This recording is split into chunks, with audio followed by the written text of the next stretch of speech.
அப்பா. தகப்பனே, உம்மை நன்றியோடு துதிக்கிறோம், உம்மை ஸ்தோத்திரிக்கிறோம். இந்த நல்ல நேரத்துக்காக நன்றிப்பா. இந்த வாய்ப்பை ஆண்டவரே நீங்கள் கொடுத்ததுக்காக உம்மை நாங்கள் ஸ்தோத்திரிக்கிறோம். அடிமையை மறைத்து நீங்கள் பேச வேண்டும். எல்லாரையும் ஆசீர்வதியும். இயேசுவின் நாமத்தில் வேண்டிக் கொள்கிறேன், ஜீவனுள்ள நல்ல பிதாவே, ஆமென். ஆண்டவரை நன்றியோடு ஸ்தோத்திரிக்கிறேன். இந்த வார்த்தை கேட்கின்ற உங்களையும் தேவனாகிய கர்த்தர் ஆசீர்வதிப்பார். இன்றைக்கி உங்களுக்கு தலைப்பு செய்தியாக என்ன கொடுக்க அப்படின்னா, உன் கணத்தில் கொஞ்சம் அவனுக்கு கொடு. உன் கணத்தில் கொஞ்சம் அவனுக்கு கொடு. யார் யாரிடம் சொன்னது அப்படின்னா, தேவன் மோசேயின் இடத்துல சொல்கிறார், நீ உனக்கு கொடுத்துருக்கிற கனம், அதாவது மதிப்பு, மரியாதை, மகிமை எல்லாமே உனக்கு எப்படி இருக்குன்னா நிறையா இருக்குது. இதில் கொஞ்சம் நீ அவனுக்கு கொடு அப்படின்னா, அவன் அதில் யோசுவாவை குறிக்குது. யோசுவாவுக்கு கொடுக்க சொல்கிறாரு. யார் கொடுப்பா? தனக்குள்ள சகல மகிமையும் பெருமையும் மதிப்பும் புகழும் கனமும் எல்லாம் இருக்குது. யாருக்கு? மோசேக்கு. அப்போ இவ்வளவு இருக்கிறத நீ என்ன செய்யணும் அப்படின்னா, யோசுவாவுக்கு கொஞ்சம் கொடுக்க சொல்லி தேவன் சொல்கிறார். மோசே உடனே கொடுக்கார், பார்த்துக்கோங்க. அப்போ இந்த யோசுவாவுக்கு என்ன அப்படி தகுதி இருக்குது, குவாலிஃபிகேஷன் சொல்லுவாங்கள்ல, என்ன தகுதி இருக்குது?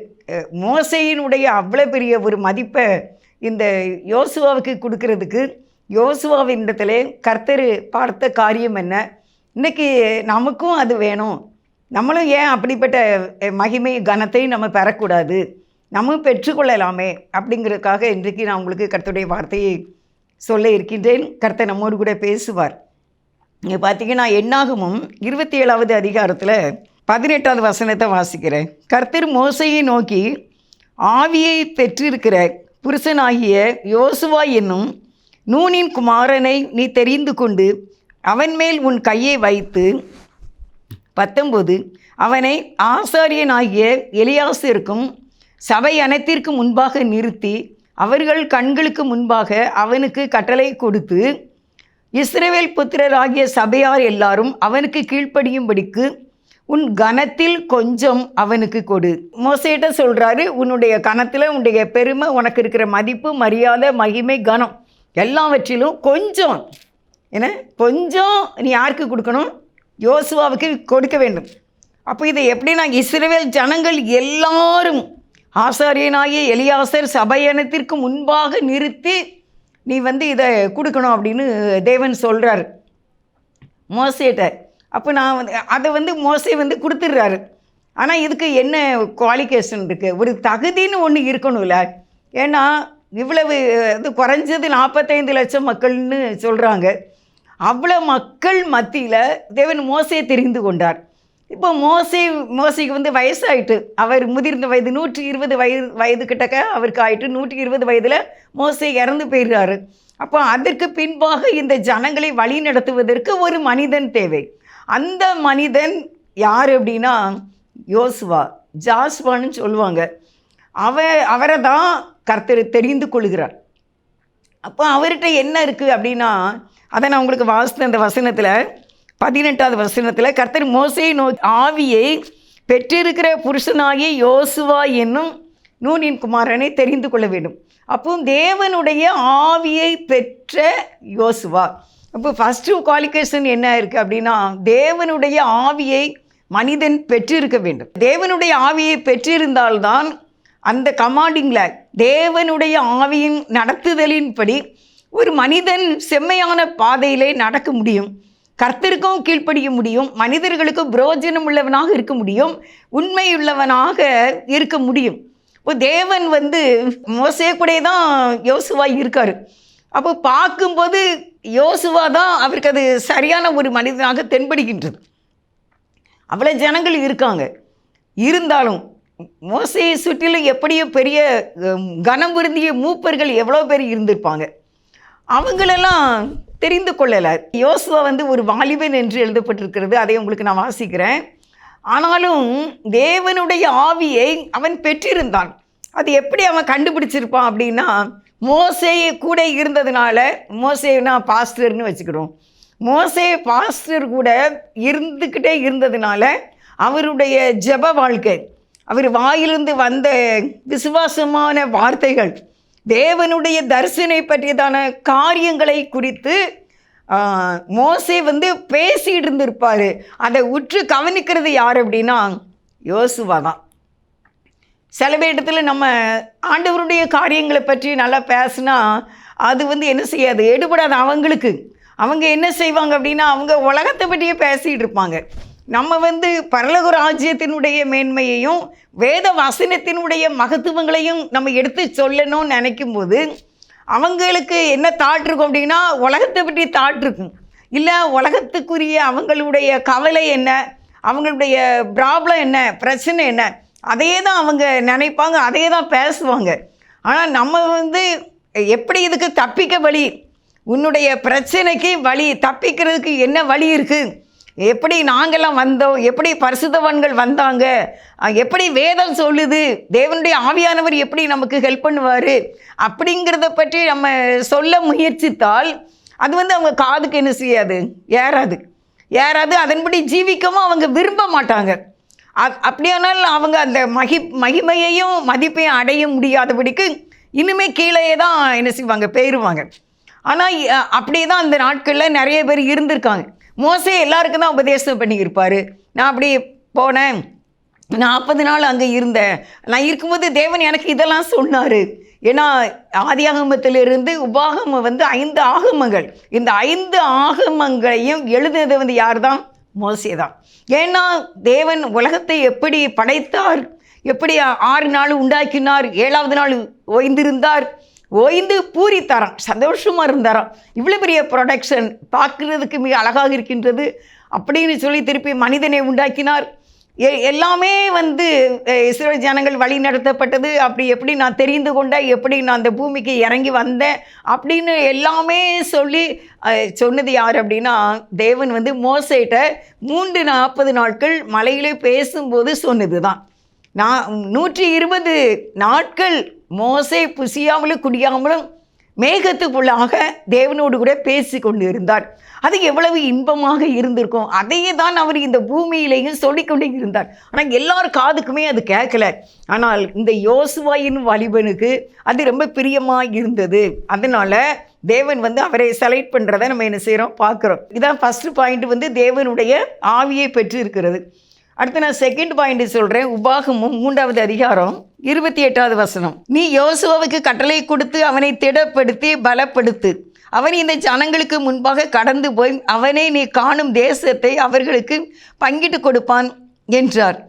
இதில் யோசுவாவை மோசே திடப்படுத்துகிறார். திடப்படுத்தணும் அப்படின்னா அதுக்கு என்ன செய்யணும், யோசுவா ஒரு இணக்கமாக இருக்கணும். அவர் இணங்குகிறார். மோசே என்ன சொல்கிறாரோ, மோசே பாஸ்டர் என்னென்ன சொல்கிறாரோ எல்லாத்துக்குமே யோசுவா இந்த வாலிபன் அப்படியே கீழ்ப்படிஞ்சதுனால எல்லா ஜனங்களுக்கு முன்பாக யோசுவாவை திடப்படுத்தினார். திடப்படுத்துறதுக்கு யோசுவா தன்னை அர்ப்பணித்தான், ஒப்புக்கொடுத்தான். இந்த ஜனங்களை இனிமேல் நீ தான் நடத்தணும், எனக்கு வயசாயிற்று, நான் இனிமேல் என்ன செய்வேன், இறந்து போயிடுவேன், அதனால் இவ்வளோ பெரிய ஜனங்களை நீ நடத்த வேண்டும் என்று சொல்லி அவன் மேல் தனது கைகளை வைத்து அவனை திடப்படுத்துகிறாள். பயப்படாத, தேவன் கூட இருப்பார், என்னோடு இருந்தது போல உன்னோடு இருப்பார், நீ இந்த ஜனங்களை வழி நடத்தி நீ கானானுக்கு கொண்டு போய் அவர்களுக்கு தேசத்தை பங்கிட வேண்டும் என்று திடப்படுத்தும் பொழுது மறுத்தரம் ஒன்று சொல்லலை, என்னால் முடியாதுன்னு சொல்லலை. நீங்களே இவ்வளோ கஷ்டப்பட்டீங்களே பாஸ்டர், எவ்வளோ கஷ்டப்பட்டீங்க, நானும் இப்படி கஷ்டப்படணுமா, நான் தான் உங்களுக்கு கிடச்சினா, அப்படி எதுவுமே கேட்காம தன்னையே அப்படியே ஒப்பு கொடுத்ததுனால ஆண்டவர் மோசே அவரை திடப்படுத்தி செலக்ட் பண்ணுறதை நம்ம பார்க்குறோம். அடுத்த பாயிண்ட் என்ன அப்படின்னா யாத்ராகமம் 33வது அதிகாரம் 11வது வசனத்தை உங்களுக்கு நான் வாசிக்கிறேன். அதில் பார்த்தீங்கன்னா எப்படி மோசேனுடைய காரியத்தில் யோசுவாவுடைய காரியம் எப்படி இருந்துச்சு அப்படின்னு பாருங்கள். 11வது வசனத்தை வாசிக்கிறேன். ஒருவன் தன் சிநேகிதனோட பேசுவது போல கர்த்தர் மோசேயோட முகமுகமாய் பேசினார். பின்பு அவன் பாளையத்துக்கு திரும்பினான். நூனின் குமாரனாகிய யோசுவா என்னும் அவனுடைய பணிவிடைக்காரனாகிய வாலிபன் ஆசரிப்பு கூடாரத்தை விட்டு பிரியாதிருந்தான். இப்போ இதில் பார்க்குறோம், ஒருவன் தன் சிநேகிதனோட பேசுவது போல், எப்படி 2 பேரும் ஃப்ரெண்ட்ஸு எவ்வளோ ஜாலியாக அப்படியே தங்களையே மறந்து பேசுவாங்க, அதே போல் கர்த்தர் மோசேயோட முகமுகமாய் பேசி கொண்டு இருக்கின்றார். அப்பொழுது பாளையத்தில் அவர் ஆசரிப்பு கூடாரத்தில் பேசிட்டு திருப்பி அவர் பாளையத்துக்கு திரும்பிட்டார் மோசே பாஸ்டர்.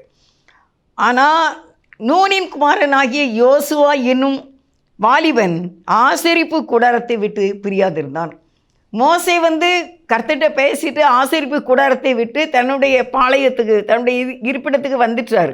ஆனால் இந்த வாலிபனாகிய யோசுவா அந்த இடத்தை விட்டு வரவில்லை. அவருக்கு மோசே போனதே தெரியல. அவரு கர்த்தரோடு உறவாட ஆரம்பிச்சிட்டாரு, கர்த்தரோடு பேசி கொண்டு இருக்க ஆரம்பிச்சிட்டாரு. அப்போ என்ன இருந்திருக்கும், அவருடைய குவாலிஃபிகேஷன் என்ன, தகுதி என்ன அப்படின்னு பார்த்தா யோசுவா பரிசுத்தமாக இருந்திருப்பார். பரிசுத்தமின்றி கர்த்தரை ஒருவரும் தரிசிக்க முடியவே முடியாது. அதனால் யோசுவாவுக்கு இப்போ கர்த்தருடைய அந்த ப்ரெசன்ஸை விட்டு எழுந்திருக்க என்ன செய்யலை, மனசு இல்லை. அவர் காரியத்தை எல்லாம் பேசிட்டு போயிட்டாரு. மோசே போன பின்பும் கர்த்தர் அங்கே இருந்தாருன்னு தான் நான் சொல்வேன். ஏன்னா அங்கே பிரசன்னம் இருந்தது. அதனால் யோசுவாவுக்கு அந்த இடத்த விட்டு எழுந்திருக்க என்ன செய்யலாம், மனசு இல்லை. வாலிபனாக இருந்தாலும் கூட இந்த நாட்களில் இந்த இஸ்ரேல் ஜனங்கள் கூட எவ்வளோ பேர் விபசாரம் பண்ணினார்கள், முறுமுறுத்தார்கள், இச்சித்தார்கள், மனமடிவானார்கள், சோர்ந்து போனார்கள், மோசேயும் ஆரோனை எதிர்த்து பேசினார்கள், தேவனிடத்திலே குறை சொன்னார்கள். முறுமுறுத்ததுனால நிறைய பேர் இறந்து போனாங்க, கஷ்டப்பட்டாங்க. ஆனால் இந்த யோசுவா அதெல்லாம் எதுவுமே சொல்லலை. யோசுவாவுக்கு எதையுமே சொல்கிறதுக்கு மனசு இல்லை, அவருடைய உள்ளத்திலே அது இல்லை. அவருக்கு என்ன இருந்துச்சு அப்படின்னா, மோசேயுடைய அந்த ப்ரெசன்ஸை நம்ம உணரணும். மோசேயும் கர்த்தரும் எப்படி பேசிகிட்டு இருக்காங்க, அந்த அனுபவம் நமக்கு வேண்டும் என்றதான ஒரு பெரிய ஆசை அந்த வாலிபனுக்கு இருந்தது. மற்ற வாலிபர்கள் எத்தனை பேர், 24,000 பேர் விபசாரத்திலே அந்த வனாந்தரத்திலே இருந்து அவர்கள் இறந்து போனார்கள். ஆனால் இந்த வாலிபன் அந்த பாவத்துக்கு உட்படாதபடிக்கு அவர் அங்கே காப்பாற்றப்பட்டார். அவருக்குள்ளே அந்த உலகத்தினுடைய காரியம் இல்லை. எப்படி மோசே தன்னை மறந்த நிலையில் ஆண்டவரோடு பேசி கொண்டிருந்தாரோ அதே போல் வாலிபனாகிய இந்த யோசுவா கர்த்தரோடு உள்ள அந்த ஐக்கியத்திலே இருக்க வேண்டும் என்று விரும்பினார். நினைக்கிற காரணம் யோசுவாவையுமே இந்த மகிமை, தேவனுடைய மகிமை ஆட்கொண்டிருக்கும்ல. என்ன மோசே போயிட்டாரோ, ஆனால் யோசுவா என்ன செய்யலை, போகலை. அப்போ என்ன இருந்திருக்கணும், கர்த்தர் அங்கே இருந்திருப்பார். கர்த்தருடைய ப்ரெசன்ஸ் இருந்திருக்கு. அதனால் அவர் அந்த மகிமை என்ன செய்கிறார், அப்படியே அனுபவிச்சுட்டு இருக்காரு. அது நம்ம யார் அனுபவிக்கமோ அது அவங்களுக்கு தான் தெரியும். கர்த்தருடைய ப்ரெசன்ஸை நம்ம எப்படி அனுபவிக்கும், ஆவியானவர் நம்மோடு உறவாடுதலை நம்ம எப்படி அனுபவிக்கும், அது அந்த இருதயத்துக்குள்ளே எவ்வளவு ஒரு மகிழ்ச்சியை தரும், அது ரொம்ப இன்பமானதாக இருக்கும் அப்படிங்கிறத நம்ம அனுபவிக்கிறவங்களுக்கு தான் தெரியும். உலக பிரகாரமான சந்தோஷம் கிடையாது இது. ஆண்டவருடைய பரலோக ராஜ்யத்தினுடைய அந்த மகிமையின் சந்தோஷம்.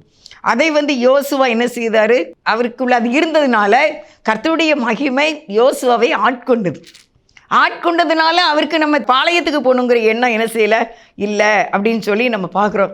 அதனால தான் 33 அதிகாரம் யாத்திராகமத்தில் 11ஆம் வசனம், ஆசரிப்பு கூடாரத்தை விட்டு பிரியாதிருந்த வாலிபன். என்ன நம்ம நினைக்கிறோன்னா, எண்ணங்கள், சிந்தனை அவருக்கு பரிசுத்தமாக இருந்துச்சு. அந்த மோசையினுடைய அனுபவித்த அந்த பிரசன்ஸுடைய மோசையினுடைய ஆக்டிவிட்ஸ், அவருடைய குணாதிசயங்கள், மோசையினுடைய ஒவ்வொரு கேரக்டரையும் யோசுவா கரெக்டாக பார்த்துக்கிட்டே வர்றாரு. அப்போ அவருடைய முகத்தில் இருந்த பிரகாசமும் அந்த சந்தோஷமான ஒரு வாழ்க்கையுமே யோசுவாவை ஆட்கொண்டது. இன்றைக்கும் அருமையானவர்களே, நாம் தேவனுடைய பிள்ளைகளாக மற்றவர்களுக்கு மாதிரியாக இருக்க வேண்டும். அப்படியே நல்ல பரிசுத்தவான்களாக இருக்கின்றவர்கள் அவர்களுடைய உபதேசங்களை கேட்க வேண்டும், அதை கவனமாக கேட்க வேண்டும், கேட்டு அதை நாமும் செய்யலாமே என்று நினைக்க வேண்டும். சில பேர் எப்படி நம்ம ஒருத்தருக்கு ஊழியக்காரங்க இருக்காங்க, அவங்க என்ன செய்வாங்க, ஆண்டவரை பற்றி அவருடைய வல்லமை எப்படி கிறிஸ்தவ வாழ்க்கை வாழணும்னு சொல்லி கொடுப்பாங்க. ஆனால் இவங்க என்ன செய்வாங்க, அதெல்லாம் கேட்க மாட்டாங்க, கேட்காம எதிர்த்தும் பேசுவாங்க. அப்போ அவங்க ஆவிக்குரிய வாழ்க்கையில் அந்த மேன்மையை அடைய முடியாது, உலக பிரகாரமான சந்தோஷத்தையும் அவங்க என்ன செய்ய முடியாது, பெற்றுக்கொள்ள முடியாது. ஏன்னா அவங்ககிட்ட அந்த கீழ்ப்படுதல் இருக்காது. அந்த காது ஊழியக்காரங்க, பரிசுத்தவான்கள் இல்லை வேத வசனம் நமக்கு கற்றுக் கொடுப்பதை ஏற்றுக்கொள்ள மனம் மறுக்கிறது. காதும் அதுக்கு நல்லா செவி கொடுக்கறது இல்லை, அதை தியானிக்கிறது இல்லை, அதன்படி வாழணுங்கிற எண்ணம் கிடையாது. அதனால் இந்த யோசுவா உடைய மேன்மையை போல மக்கள் பெற முடியவில்லை. அதை நாம் என்ன செய்யணும்? பெற்றுக்கொள்ள வேண்டும். சிலர்கிட்ட இப்போ நான் ஊழியம் செய்கிறேன், ஆண்டவருடைய கிருபையினால் நிறைய பெண்களோடு எங்களுடைய ஊழியம் பெண்களோடு தான். அப்போது இந்த பெண்களோடு நம்ம கலந்து பேசும்போது சில பேர் நல்ல ஆண்டவரோடு நல்ல நெருங்கிய உறவிலே அவர்கள் வாழ்கின்றார்கள். அப்போ கர்த்தர் அவரோடு பேசுவதை சொல்லும்போது நமக்கு அது கேட்பதற்கு ரொம்ப இனிமையாக இருக்கும்.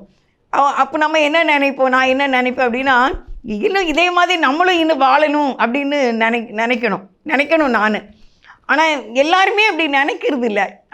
சரி அவங்க இருக்காங்க அப்படின்னு தான் நினைக்காங்களே ஒழிய, நாம் இதே மாதிரியான ப்ரெசன்ஸான ஒரு வாழ்க்கையை வாழ வேண்டும் என்ற தாட்டு கிடையாது. அவங்க யார் எப்படி இருக்கட்டும், நான் என்னுடைய வழியில் தான் நான் இருப்பேன் அப்படின்னு சொல்லும்போது நீங்கள் பூமியில் அநேக கஷ்டத்தை அனுபவித்து கொண்டு இருக்கின்றீர்கள். அதுதான் இப்போ மனசு கஷ்டமாக இருக்குது. எதனால் இவங்க இந்த கஷ்டத்துலேயே இவ்வளோ காலம் இருக்காங்க, என்னால் எதுவுமே செய்ய முடியலையே அப்படின்னு சொல்லி அவங்களால எழுந்திருக்க முடியலை, மேன்மையை அடைய முடியலை. கிறிஸ்தவ வாழ்க்கை லாபம் தான், நஷ்டம் கிடையாது. சிலுவை உண்டு, இல்லைன்னு இல்லை, உபத்திரங்கள் உண்டு, பாடுகள் உண்டு. ஆனாலும் எல்லாவற்றின் மத்தியிலும் நம்மளை தேவன் நடத்தி கொண்டு செல்வார். அலையலையாய் துன்பம் வந்தாலும் அது கண்டிப்பாக என்ன செய்கிறோம்? மறைந்தே போகும். நம்ம போக வேண்டிய இடத்துக்கு கர்த்தர் கொண்டு சேர்ப்பதற்கு கர்த்தர் வலிமையுள்ளவராக இருக்கின்றார். அப்போ ஆண்டவர் எதுக்கு இருக்காங்க? அப்படின்னா நம்மை வழி நடத்த, நம்முடைய துன்பத்தில் நமக்கு உதவி செய்ய, நம்ம கண்ணீர் வடிக்கும் போது அவர் நம்மோடு சேர்ந்து கண்ணீர் வடித்து இந்த சாத்தான் வாயிலிருந்து நம்மை பிடுங்குவதற்காக தான். நம்மையும் மோசையை போல, ஆரோனை போல, யோசுவாவை போல உயர்த்தி வைக்க வேண்டும் என்பது தான் ஆண்டவருடைய விருப்பம். ஆனால் நம்ம அதுக்கு என்ன செய்கிறது கிடையாது, உடன்படுறது கிடையாது. இப்போ டாக்டர்கிட்ட நம்ம போகிறோம், நம்ம காய்ச்சல் இருக்குது, ஊசி போடணும்னு சொல்கிறாங்க, கையில் போடணுங்கிறாங்க, இல்லை தொடையில் போடணும்னு சொல்கிறாங்க. அப்போ நம்ம கையை காட்டணும்ல, ப்ரெஷர் பார்க்காங்க, அப்போ கையை காட்டுங்க அப்படிம்பாங்க, கரெக்டாக பிடிங்கம்பாங்க, இப்படி கையை வைங்கம்பாங்க, என்ன இது லூஸாக இருக்குது கொஞ்சம் நீங்கள் பிடிச்சிக்கோங்க அப்படிம்பாங்க. அப்படிலாம் சொல்ல நம்ம கீழ்ப்படியும் போது தான் நம்ம நம்மளை அவங்க செக்கப் பண்ண முடியும். நமக்கு ஊசி போடணுன்னா நம்ம கரெக்டாக நம்ம கையோ காலையோ நம்ம கொடுக்கணும். இல்லைன்னா அந்த ஊசி அவங்க கரெக்டாக போட முடியாது, நமக்கு சுகமும் கிடைக்காதுல்ல. அப்போது அதே போல் கர்த்தருடைய காரியத்திலையும் நம்ம கர்த்தருக்கு நல்ல ஒரு இசைவாக இருக்க வேண்டும், நீங்கள் மேன்மையாக இருக்க வேண்டும் என்ற ஒரு பெரிய ஒரு ஆதங்கத்தில் தான் நான் உங்களுக்கு இந்த காரியத்தை சொல்கின்றேன். எவ்வளவோ உன்னதமான நிலையில் அநேகருக்கு பிரயோஜனமாக வாழ வேண்டிய ஜனங்கள் இன்று கீழான நிலைமையில் கண்ணீரின் பள்ளத்தாக்கிலே வாழ்ந்து கொண்டு இருக்க காரணம் என்ன? வேத வசனத்தின்படி கீழ்ப்படியலை, அதன்படி நடக்கிறதுக்கு முயற்சி செய்யலை, தேவ சமூகத்தில் அமர்ந்திருக்க பிரியம் இல்லை, நிறையா நேரம் வேதத்தை வாசித்து தியானிக்க அதுக்கு நேரம் எடுக்கிறதுக்கு மனம் இல்லை. உலகமே எல்லாமே அப்படின்னு வாழ்ந்துக்கிட்டு இருக்காங்க. அப்படி இருக்கக்கூடாது. நமக்கு திடீர்னு நமக்கு டிராஃபிக் ஜாம் ஆகுது. நம்ம ஆட்டோவில் இப்போ நான் வரும்போது 2 இடத்துல டிராஃபிக் ஆகும், 2 இடத்துல டிராஃபிக் ஜாம் ஆயிரும். அந்த இடத்துல நான் நிற்க தான் செய்யணும், இருந்து தான் முடியும். எனக்கு மட்டும் எப்படி அப்படின்னு சொல்லி நான் வர முடியாது. அந்த ஆட்டோவில் நான் இருக்கணும். அதே போல் தான் சில சமயத்தில் கர்த்தர் நம்ம டிராஃபிக்கு ஜாமாக்குவார், நிற்க வைப்பார். எதுக்குன்னா உன்னை நீ ஆராய்ந்து பார்க்க வேண்டும். அப்போ அந்த நேரம் என்ன செய்வோம்? நம்ம எல்லாம் சரியாக இருக்கா, மணிபஸ்லாம் சரியாக இருக்கா, நம்ம ஹேண்ட்பேக்கை கரெக்டாக வச்சுருக்கோமா, நம்ம எங்கே போகிறோம், நம்ம போகிற பொருள் நம்ம கையில் இருக்கா, ஆட்டோ விட்டு இல்லை கார் விட்டு இறங்கும்போது நம்ம ஜாமாயெல்லாம் கையில் இருக்கான்னு கரெக்டாக நம்ம பார்ப்போம்ல. அதே போல் ஆவிக்குரிய வாழ்க்கையிலையும் இந்த உலக பிரகாரமான வாழ்க்கையிலையுமே தேவன் நம்ம அப்பப்போ நம்ம நிறுத்தி பார்ப்பார், செக் பண்ணி பார்ப்பார். நம்ம அவருக்காக அவரே நோக்கி நம்ம இருதயம் இருக்கா. ஏன்னா தாவீது அரசர் கூட அப்படி தான் வாழ்ந்தார். அதனால் அவங்க மேன்மை அடைந்தாங்க. இன்றைக்கு நீங்கள் மேன்மை அடைய வேண்டும், நீங்கள் மேன்மை அடைய வேண்டும் என்று தான் ஆண்டவருடைய ஆதங்கம்.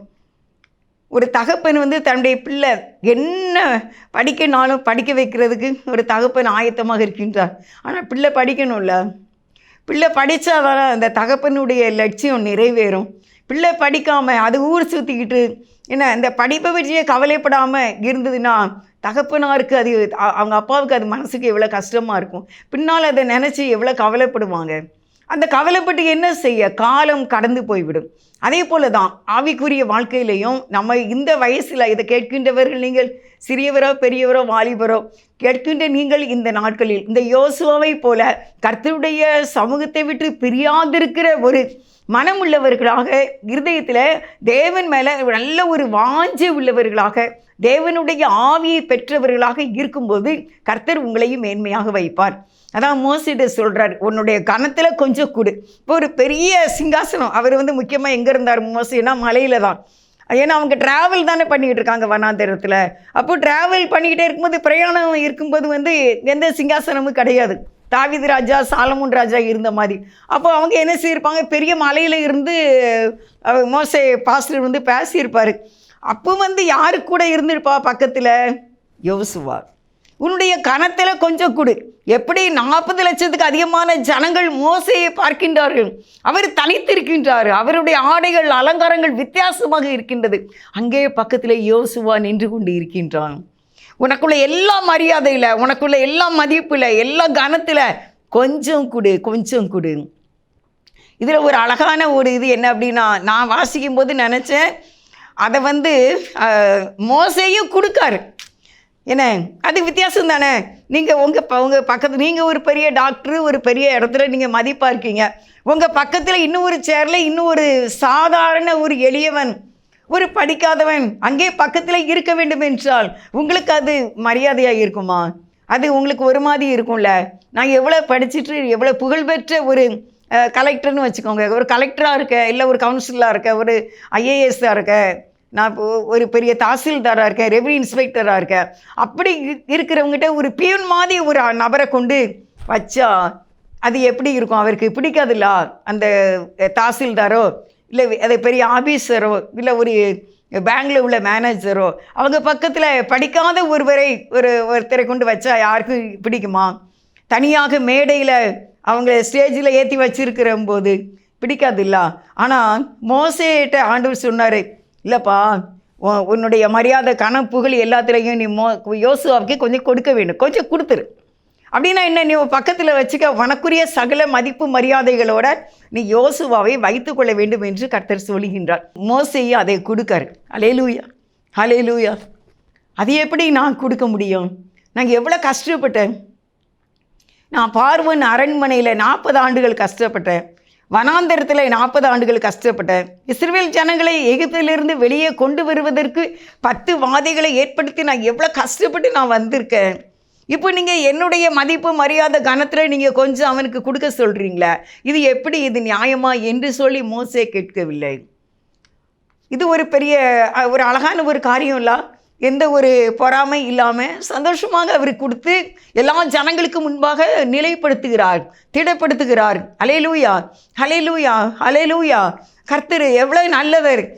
யோசுவாவினுடைய சகல தன்மைகள், யோசுவாவினுடைய கர்த்தர் மேலே உள்ளதான ஆவல், உண்மை. இன்னும் நீங்கள் பார்த்தீங்கன்னா, இஸ்ரவேல் ஜனங்கள் கானான் தேசத்தை பார்க்க போகிறாங்க.